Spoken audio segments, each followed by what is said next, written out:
Начну с того, что президент Туркменистана Гурбангулы Бердымухамедов маньяк, насильник и педофил.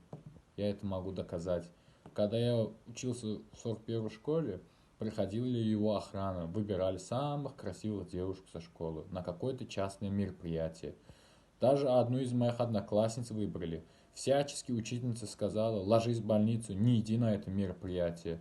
Она также сделала, не пошла. А сколько матерей я знаю, чьи дети стали жертвами этого насильника, потом находили их мертвыми.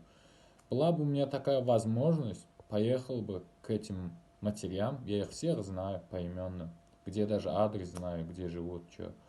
И допуск в тюрьму, где сидят его бывшие начальники охраны, например, Гуч-1. Взял бы у них у всех интервью, мои бы слова подтвердились бы о том, что он маньяк, насильник, педофил.